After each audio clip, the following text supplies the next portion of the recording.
Tepuk tangan buat Tuhan, silahkan duduk Bapak Ibu, Shalom. Iya, hari-hari ini gereja di tempat ini sedang mengajarkan dengan tema berakar kuat di dalam Kristus.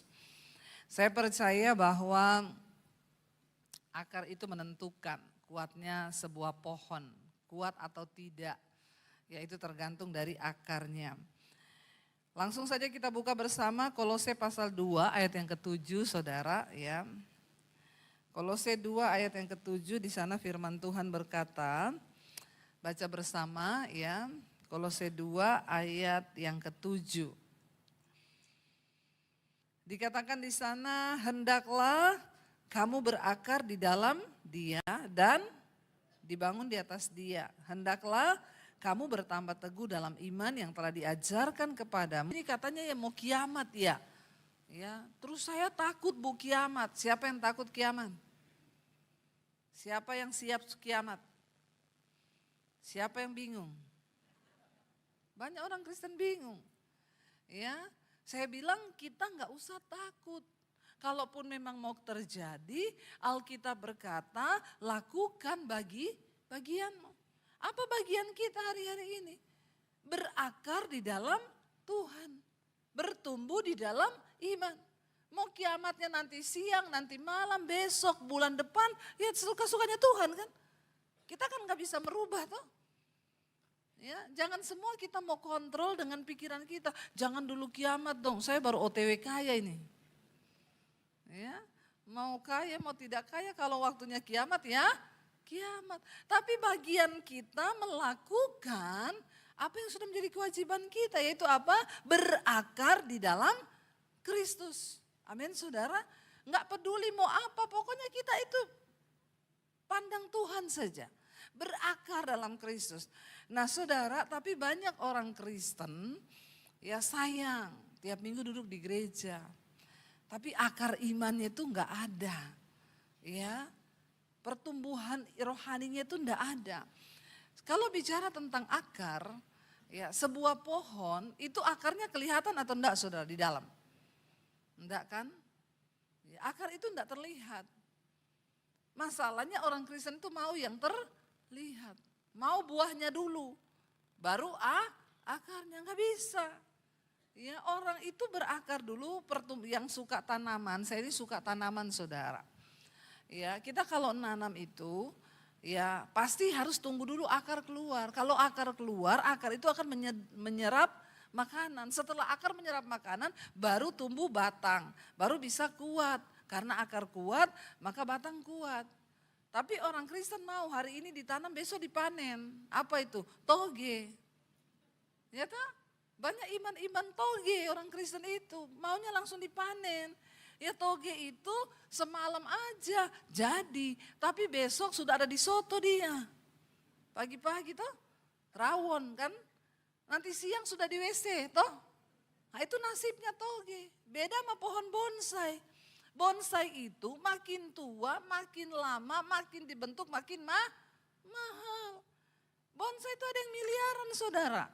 Ya, dari mana bisa diukur? Tuanya, lamanya, batangnya, pembentukannya, makin rumit pembentukannya itu makin mahal harganya. Bentuk bonsai itu enggak gampang. Batangnya itu dililit pakai kawat, dibengkokkan begini, bengkokkan sana, bengkok sini. Dia kalau bisa teriak-teriak. Tapi untuk menjadikan sesuatu yang mahal harus ada proses. Nah akar ini harus sehat, akar ini harus kuat. Tapi orang Kristen kebanyakan enggak mau berakar. Karena memang berakar itu enggak enak. Ya, tidak terlihat. Ketika selesai pandemi, tiba-tiba Debbie Basir tuh muncul di permukaan. Saya dengar ada banyak yang bilang gini, pendeta instan. Munculnya karena sosial media. Jadi ngetop gara-gara TikTok, gara-gara Instagram, gara-gara ini. Omongannya orang. Mereka enggak tahu, saya ini terima Tuhan Yesus tahun 95. Waktu saya terima Tuhan Yesus, saya ini mau dibunuh sama keluarga saya. Papi saya haji, saya disuruh pilih Yesus atau keluarga. Saya ditindas, saya ditekan, saya mau dibunuh. Waktu itu belum ada Instagram. Kalau sudah saya story itu. saya lagi nangis. Ya, karena orang tidak lihat penderitaan waktu saya berakar. Memang ketika engkau berakar, orang tidak lihat. Tapi justru dalam penderitaanmu lah, dalam prosesmu lah, akar itu semakin kuat. Makin bertumbuh ke bawah, berakar itu tidak kelihatan. Amin. Karena Tuhan itu tertarik dengan yang tidak kelihatan. Tapi manusia pengen yang kelihatan. Beda konsepnya. Kita pengen langsung terlihat, dimuliakan. Nah waktu saya itu naik di permukaan pandemi, orang bilang tuh pendeta TikTok. Pendeta musiman. Gara-gara sosial media aja dia terkenal. Kamu enggak lihat ketika saya berakar dari tahun 95, saya ditekan, mau dibunuh, saya diancam. Saya enggak bisa telepon pendeta. Zaman itu belum ada handphone. Tahun 95, ya, saya enggak bisa ke gereja minta didoakan. Boro-boro keluar rumah aja saya enggak boleh. Jadi ketika ada masalah, saya masuk ke kamar, saya tutup pintu, saya berlutut sama Tuhan Yesus. Ada yang tanya, kenapa imannya ibu begitu kuat? Ya itu, karena saya enggak pernah minta-minta didoakan sama pendeta. Saya berdoa sendiri, saya cari Tuhan sendiri, saya ketemu Tuhan. Orang Kristen sekarang batuk, telepon ibu gembala. Diare ke toilet, telepon Pak Pendeta, pret. Iman seperti apa yang kita punya? Enggak usah cari-cari manusia, enggak usah dikit-dikit mau konseling dok, dikit-dikit saya bilang baca tuh Alkitab. Kau udah baca firman belum? Kalau sudah baca enggak usah konseling. Orang yang suka konseling itu saya yakin enggak pernah baca Alkitab. Amin apa amin? Ya, makanya enggak usah konseling. Ya Bu pengen konseling, di Alkitab ada jawabannya kok. Ya yang mana? Makanya kau baca itu Alkitab. Ya kemarin ada survei dilakukan di daerah-daerah Kristen di Indonesia. Kantong-kantong Kristen. 80% orang Kristennya punya Alkitab. Yang baca 20%. Makanya kota-kota kantong Kristen di Indonesia banyak tingkat kejahatannya tinggi, perceraiannya tinggi, tingkat semua perbuatan jahat tinggi. Kenapa? Punya Alkitab 80% penduduknya, tetapi yang baca hanya 20. Nah ini, bagaimana mau berakar? Boro-boro, berakar aja kagak bagaimana mau tumbuh, apalagi berbuah. Nah banyak buah-buah palsu. Ya, kelihatan berbuah, tapi yang begini kan cuma sebentar. Makanya ada orang bilang, itu Bu padahal loh di gereja pelayanan, nipu bawa lari uangnya orang, enggak bayar. Enggak usah angkat tangan korbannya. Banyak begini sekarang. Ya, itu Bu pelayanan, tapi selingkuh bolak-balik. Ya, enggak usah angkat tangan juga. Itu tiap hari ke gereja Bu, tapi selingkuh terus, nipu orang. Ya. Kenapa? Karena firman tidak berakar dalam hidup kita. Kita ini cuma jadi ya pendengar, masih bagus juga mau dengar nih ke gereja. Ada juga yang ke gereja sini, matanya lihat saya tapi otaknya lagi habis ini makan apa ya. Nah, ini juga enggak masuk firman. Bagaimana bisa saudara? Waktu engkau dalam penderitaan, disitulah kesempatan engkau berakar di dalam Kristus. Penderitaan membuat akar keimanan kita itu semakin kuat. Karena enggak ada yang lihat. Makanya selalu saya ajarkan apa? Enggak usah minta-minta doa pendeta, enggak usah banyak-banyak konseling. Baca Alkitabmu, cari Tuhan. Amin. Udah yakin saya. Pasti kau berakar, imanmu bertumbuh dan engkau menghasilkan buah. Tapi kalau enggak, percuma kita itu jadi Kristen percuma. Orang baca Alkitab aja tidak pernah saudara. Ya, bagaimana mungkin? Nah ayat ini berkata begini, kita baca coba, buka bersama Matius 13 ayat 20. Yesus memberikan sebuah perumpamaan. Ya ternyata ada jenis-jenis benih yang ditabur dan tidak bertumbuh. Salah satunya akar itu nggak bisa tumbuh. Matius 13 ayat 20 dan ayat 21. Baca bersama 1, 2, 3. Benih yang ditaburkan di tanah yang berbatu-batu. Ialah orang yang mendengar firman itu dan segera menerimanya dengan gembira. Ayat 21, tetapi ia tidak berakar dan tahan sebentar saja. Apabila datang penindasan dan aniaya karena firman itu, maka orang itu pun segera murtad. Apa penyebab? Salah satunya firman tidak bisa tumbuh dan berakar. Ternyata benih itu ditabur di tanah yang berbatu-batu. Tanah ini bicara tentang media tanam. Kita mau tanam benih pakai tanah, ya. Nah, tanah ini harus bersih. Di situ ada pasir, ada batu. Saudara tabur benih, yang gak mungkin tumbuh. Gak bisa karena tanahnya cuma sedikit, yang banyak batunya. Ayat ini bilang, ya ada orang menabur benih di tanah yang berbatu-batu. Ini firman yang ditabur di tanah yang berbatu. Sebentar saja dia tumbuh, tapi mati karena tidak berakar, tanahnya sedikit. Media tanam itu tanah, bicara hati kita. Firman Tuhan tertabur di dalam hati, kita dengar di telinga, diserap oleh otak kita, lalu ini dibawa ke dalam hati kita. Tempat perenungan manusia itu di dalam hati.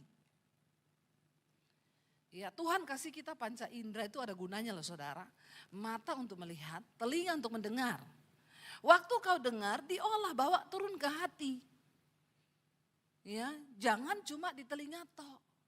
Enggak dibawa turun ke hati, banyak orang. Makanya kenapa ketika orang nyanyi lagu ada yang nangis ada yang tidak. Karena yang satu nyanyi dengan hati, yang satu cuma pakai mulut.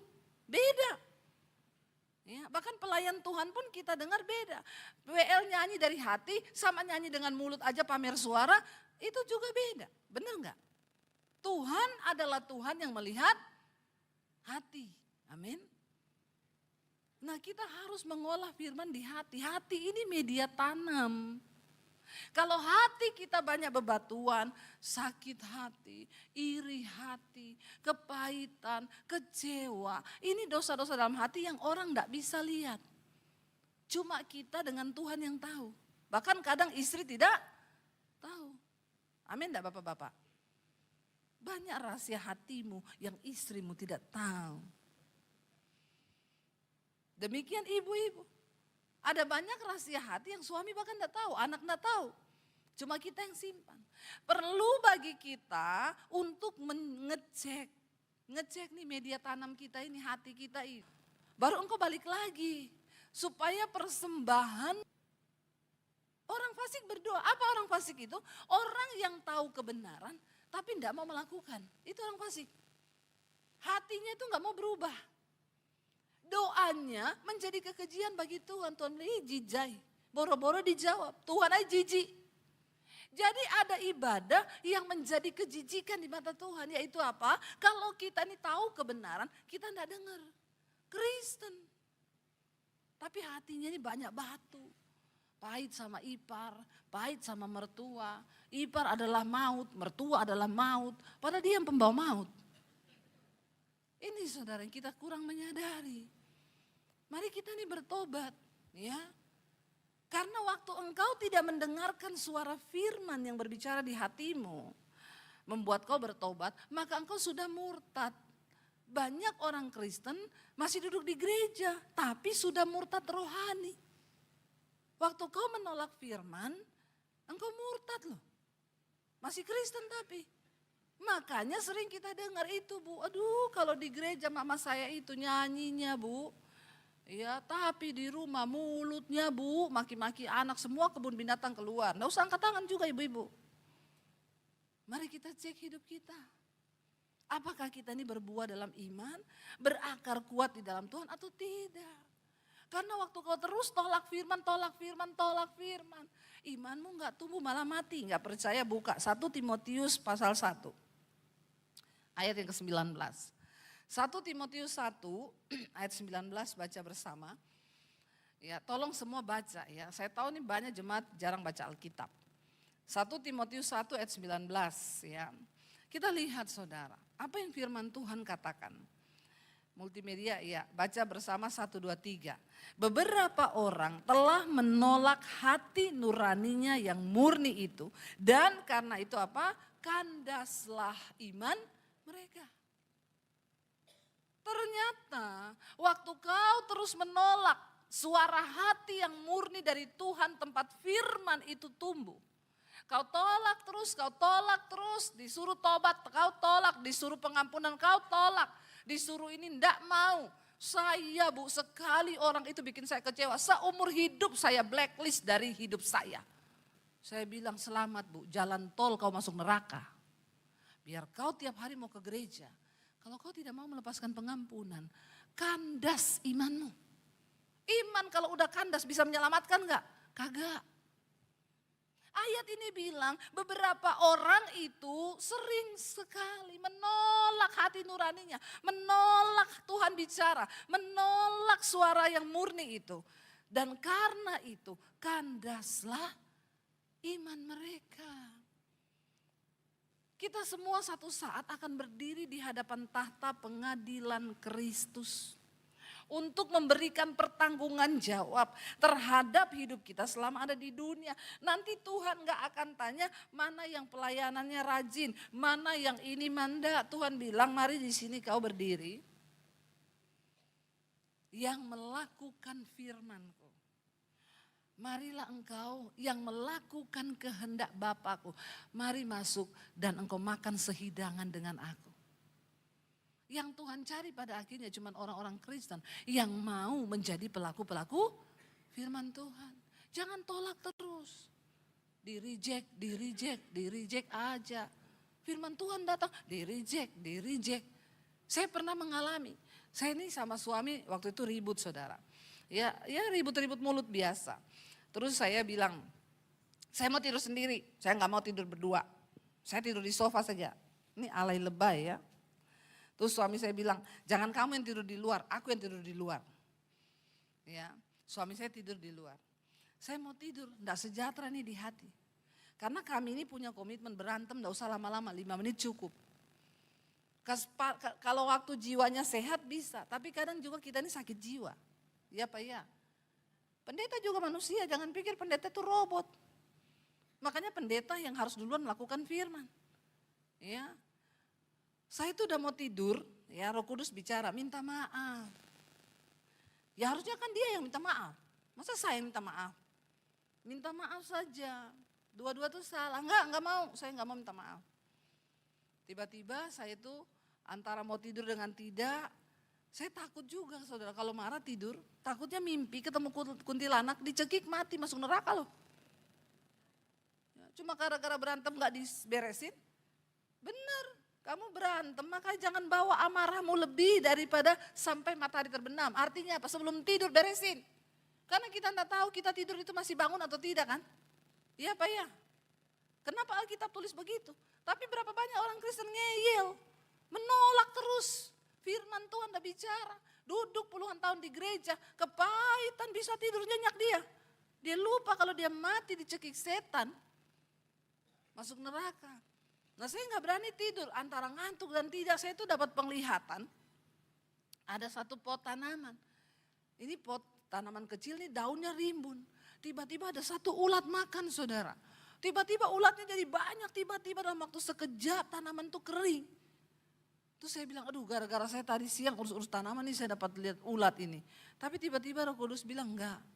Seperti itu imanmu. Kalau kau biarin satu ulat yang menggerogoti tanaman itu, kau biarkan dia berkembang jadi banyak, lama-lama mati itu imanmu.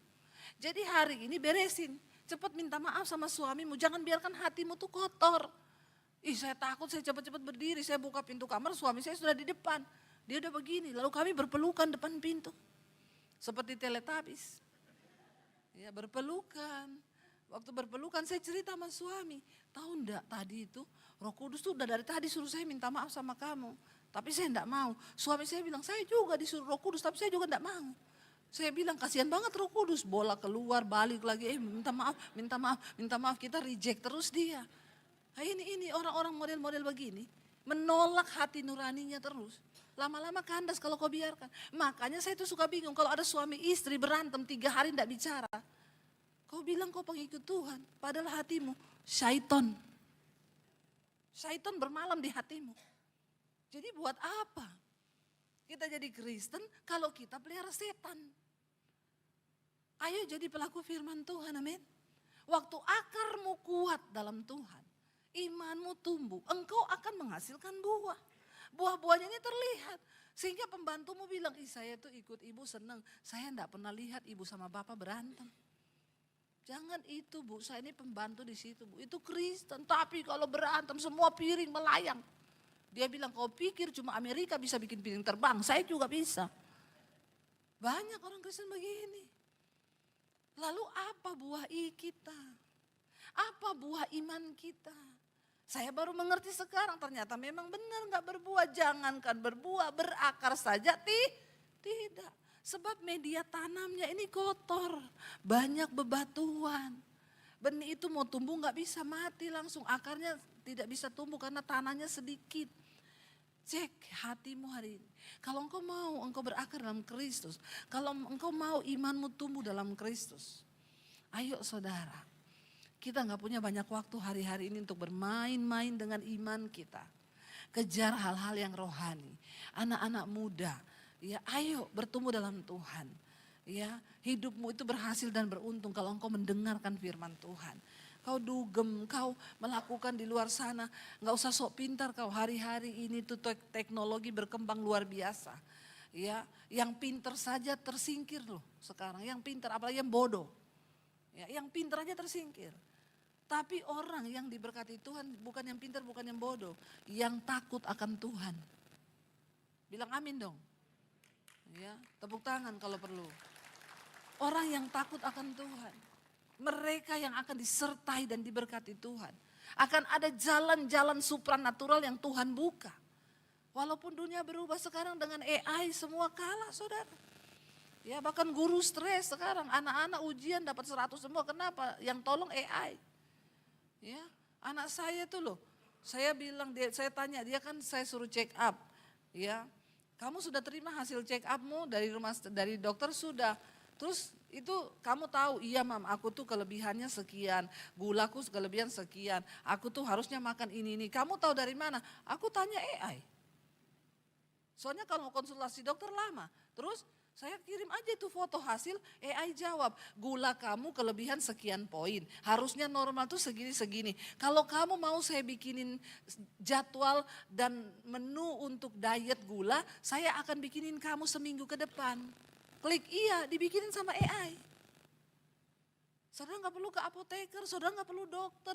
Itu pintar sekali, saya bilang, kok bisa begitu? Lalu saya bilang sama suami saya, Say, kamu tinggal suruh gitu. Suami saya lagi ini komputer, tiba-tiba nge-hang.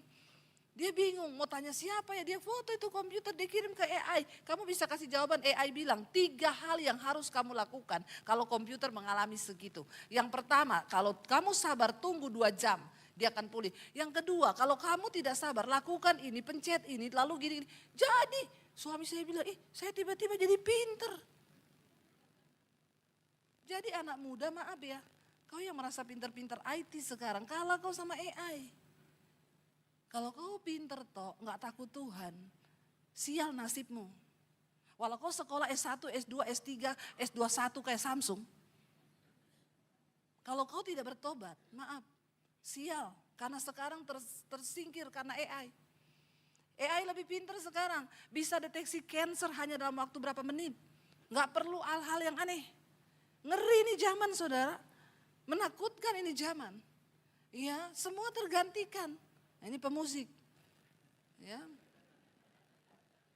Bisa tergantikan sama AI juga mereka ini. Suami saya bilang, bikinin saya lagu. Keluar liriknya plus musiknya, aransemennya. Iya, tapi ibu-ibu tenang, AI tidak bisa gantikan kita ngepel di rumah. Masak juga nggak bisa. Ya, tapi saudara ayo, apa yang bisa kita andalkan dengan perkembangan zaman yang begitu hebat? Takut akan Tuhan. Takut akan Tuhan bikin hidup kita bahagia di dunia sampai di akhirat. Dah itu aja, nggak usah aneh-aneh. Kalau mau bikin dosa ingat, takut akan Tuhan, menghormati Tuhan. Kalau mau bikin dosa ingat Tuhan, aku ini jengkel sama istriku. Tapi karena aku mengasihani engkau Tuhan, aku takut akan engkau. Aku mau berdamai deh dengan istriku. Amin. Bapak-bapak amin. Yang amin cuma ibu-ibu toh ini. Ya, ibu-ibu juga begitu. Waktu kau marah, kau jengkel, kau cerewet, ingat takut akan Tuhan. Aku mengasihi suamiku Tuhan, karena aku takut akan engkau. Hidup kita bahagia. Waktu kita hidup takut Tuhan. Jaminannya bukan cuma di dunia ini, sampai pada hidup yang akan datang. Berapa banyak yang mau bilang Tuhan ubah hati kami Tuhan. Kami mau bertumbuh di dalam engkau. Kami mau hidup takut akan Tuhan. Bangkit berdiri bersama saudara.